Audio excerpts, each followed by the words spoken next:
Oke, selamat datang lagi di channel ini. Untuk video hari ini juga kembali lagi gue bikin video workflow. Dan buat yang baru datang di channel ini silahkan klik subscribe dulu.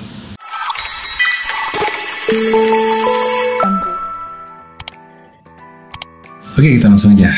Di sini gue akan coba ngedit salah satu foto yang ibaratnya nih foto exposure-nya nggak bagus ya. Gue tarik aja dan karena kondisi satu hal gitu. Jadi gue pengen moto di lokasi ini dan momennya itu udah nggak memungkinkan gitu loh. Kenapa nggak memungkinkan? Sebenarnya gue pengen itu waktu fotonya adalah ngambil motion airnya. Jadi saat airnya turun ke celah-celah batu ini, dia ada kayak waterfall gitu kan. Dan itu kan speednya nggak bisa lambat banget. Jadi kita harus menggunakan speed yang agak sedikit cepat. Paling lambat itu paling 1 second lah ya. Kalau bisa sebenarnya malah di sekitar 0,5 second. Idealnya di sekitaran itu. Nah cuman kondisi waktu itu saat pemoto ini, itu udah agak gelap. Udah sangat gelap gitu loh. Ya bisa dilihat ada di gambar ini ya, mataharinya udah nggak ada, udah turun. Ini udah masuk mendekati momen-momen blue hour dan akhirnya terpaksa menggunakan ISO yang agak besar gitu, ISO 800 di sini. Dan gue menggunakan f4. Kenapa f4? Ya, karena saat gue nyoba mengkomposisikan foto ini dan mengukur hyperfocal, ternyata menggunakan f4 itu masih bisa mendapatkan sharp dari near limit sampai far limit ya, dari di depan sini sampai belakang. Dengan f4 itu masih bisa mendapatkan sharp gitu loh. Nah sekarang gue akan coba memperbaiki foto ini semampu gue juga nggak tahu ya akan bagus apa enggak, cuman kita coba aja. Oke, kita mulai. Dan seperti biasa, masuk ke lens correction, aktifkan remove chromatic aberration dan enable profile correction. Ya, enable profile correction itu untuk memperbaiki distorsi lens saya. Tapi kalau kamera sekarang seperti di video gue yang sebelumnya itu nggak perlu diaktifin karena biasanya udah aktif di dalam kameranya, udah built-in. Ya, lalu balik ke detail, luminance gue tambahin sekitar 10, lalu ke basic. Seperti biasa juga klik auto, dia akan mengkoreksi secara otomatis. Dan kalau kita lihat di sini kita perlu memperbaiki highlight turun dikit dan shadow diangkat lagi, exposure ditambah lagi ke kanan dikit, ukuran kontras kita tambahkan kontras. Nah yang terjadi di sini adalah yang tadi gue bilang ya, karena ini motonya pas saat udah momen-momen masuk blue hour, jadi warna si biru-biru langit itu udah kereflek di area bawah, di foreground di bawah ya, di air yang harusnya putih. Jadi ini bisa kita repair. Mungkin gue akan coba pakai ini ya, white balance tools, lalu gue klik di area yang putih ini sekiranya air ini kan biasanya selalu warna putih ya, kita klik di sini nah, seperti ini. Cuman di sini sekarang gue kehilangan nuansa blue hour-nya, jadi gue coba repair lagi ke kiri, mungkin agak segini ya, ungu terlalu banyak. Oke, seperti ini. Dan menggunakan gradient tools, langitnya bukan gue coba repair tetap ke biru, terlalu magenta. Oke, sekitaran ini. Nah, coba geser lagi kuning ke kanan. Oke, lalu tambahkan clarity, tambahkan vibrance, tambahkan saturation, dan masuk ke HSL kita boost di warna orange, warna yellow. Dan untuk sementara kayaknya jangan terlalu banyak over tweaking dulu ya. Kita segini dulu, yang penting histogram udah agak membaik. Lalu kita open image dulu, masuk ke Photoshop. Kita harus berkali-kali nih kayaknya, karena harus memisahkan antara langit dan foreground ya, antara atas dan bawah ini harus kita split. And then kalau kita perhatiin di bawah nih, di sini ada warna ungu-ungu tuh. Sebenarnya ini grain dari kamera ya. Jadi ini gue menggunakan ISO agak tinggi dan agak noise akhirnya. Oke, sekarang gue coba masuk ini, kasih new layer ya. Balik lagi ke kamera raw filter dan kita akan nge-repair area bagian bawah dulu. Kita abaikan atas, jadi apapun warna yang akan terjadi di atas kita akan abaikan dulu. Jadi kita lihat di sini ada warna ungu, berarti di purple ini kita geser ke kiri, magentanya juga. Nah ini tujuannya supaya warna yang tadi grain itu supaya tersamar ya. Saturasinya juga kita turunkan, warna birunya juga kita turunkan dikit supaya agak lebih dapat warna real air dan foreground, dan magenta juga. Dan kita coba ini tambahkan dikit biru, jangan terlalu habis. Kasih ambience warna kuning dikit, ya, ungu dikit. Oke, dan kita kasih shadow, kita angkat tekstur di batu ini supaya terekspos, dan turunkan highlightnya, turunkan white-nya, tambahkan kontras supaya lebih kelihatan dimensinya. Oke, dan sekarang kita klik OK. Nah kalau kita lihat nih before after ya, sekarang gue pengen untuk area bawah ini pakai yang barusan kita edit. Untuk area langit gue pengen pakai yang sebelumnya. Nah, jadi ini gue akan melakukan selection dengan cara mungkin menggunakan channel ya. Lalu kita cari di channel RGB ini yang mana yang paling kontras antara langit dan bawahnya gitu, antara langit dan air dan ya ornamen-ornamen yang ada di foto ini. Mungkin di channel yang green Jadi greennya gue duplicate, yang hitam kita buat makin hitam menggunakan level ya. Yang hitam kita bikin makin hitam, yang putih kita bikin semakin putih seperti ini. Hitam makin hitam.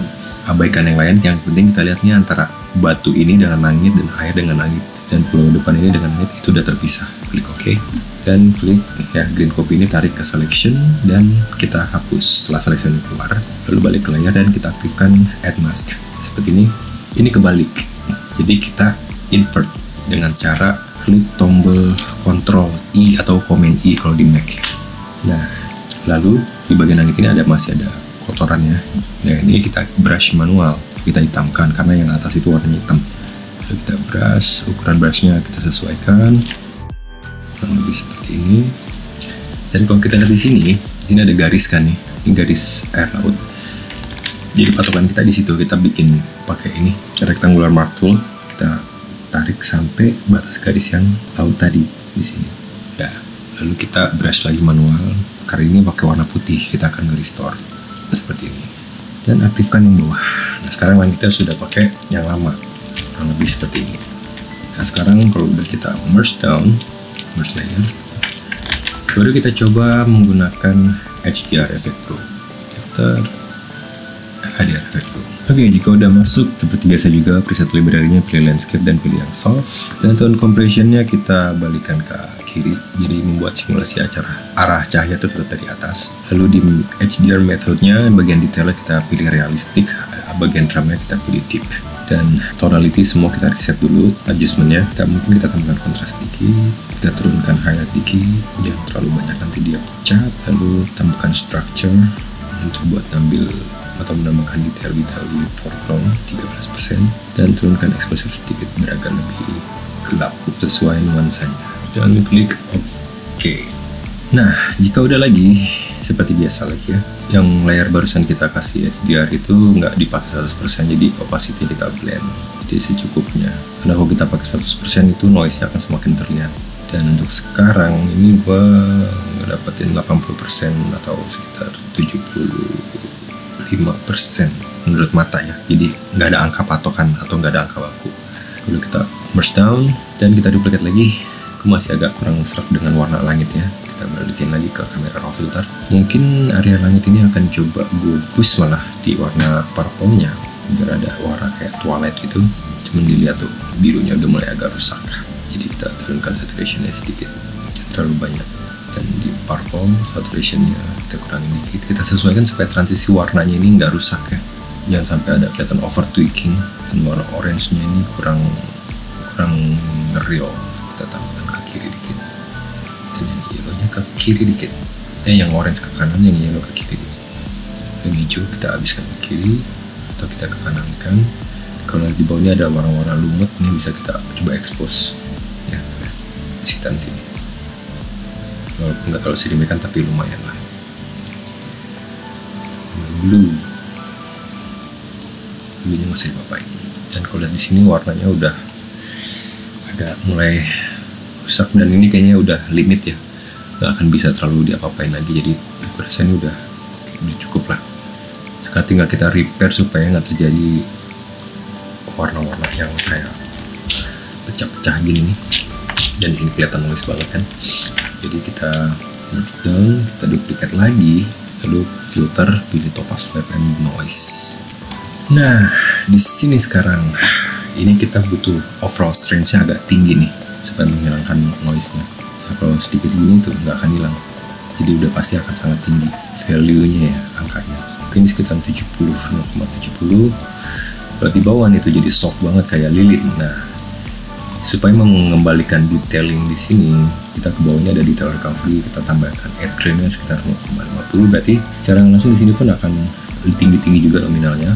Lalu recovery detailnya juga tambahkan, reduce blur-nya juga tambahkan. Jadi di sini kita mendapatkan detailnya kembali itu ya. Walaupun agak sedikit noise, tapi nggak separah sebelumnya. Setidaknya ini lebih better daripada sebelumnya. Coba lihat di pendingnya, mungkin coba kita recover detailnya, dinaikkan lagi. Oh no, makin rusak. Oke, segini. Grain kita kurangin, reduce blur-nya kita tambah. Oke, kita lihat di atas ini, di atas ini. Oke, saya rasa cukup, klik oke. Oke, dan selesai di denoise, kita merge down. Sekarang kita pilih atau bikin layer baru. Kita kasih paint tools ini. Sekarang kita bikin vignette ya. Nah, cara vignette ini macam-macam caranya, nggak harus seperti ini, terserah kalian. Cara kalian bisa menggunakan hal-hal yang lain atau cara-cara yang lain, tapi tujuannya sama. Kalau saya biasanya bikin new layer dan pilih erase tools dan klik tengah kanan kiri. Jadi supaya lebih detailing. Kadang gue cuma pengen terangin di tengah sini doang gitu ya, di beberapa kasus tertentu. Oke, mungkin di sekitaran 35, 34. Oke, sekarang di layer yang background ini tambahkan adjustment level, mid-nya kita tambahkan 0,95 dan highlight-nya kita tambahkan supaya agak lebih terang segini, dan klik OK. Merge down, lalu pilih filter, sharpen, pilih unsharp mask, amount 200, threshold 10, radiusnya sekitar 0 atau sekitar 1,0 sekarang ya, karena ini kameranya menggunakan 36 megapiksel, agak besar. Klik OK dan selesai, tinggal di save. Oke, jadi sebenarnya intinya dari workflow ini adalah nggak semua foto rusak itu nggak bisa dipakai. Ini file ini sebelum kita edit barusan, dan setelah diedit jadinya seperti ini. Oke, jadi nggak ada salahnya mencoba file-file foto kalian yang kalian anggap rusak, ya foto akan menjadi bagus. Dan foto-foto yang noise itu sebenarnya bisa di repair, atau foto yang under itu bisa di repair ya, walaupun basically-nya balik lagi kamera apa yang kalian pakai dan berapa banyak dari range kamera kalian, disitulah limitnya kalau misalnya kalian akan merasakan terbatas. Oke, jadi untuk video kali ini kayaknya gue selesai dulu sampai di sini. Buat yang baru datang di channel ini, sekali lagi jangan lupa klik subscribe button dan jangan lupa juga follow Instagram gue @aditya_k. Dan silahkan klik like video ini jika kalian suka video ini, dan silahkan share video ini jika menurut kalian video ini bermanfaat. Jadi sampai ketemu lagi di video gue yang lainnya. Oke, bye.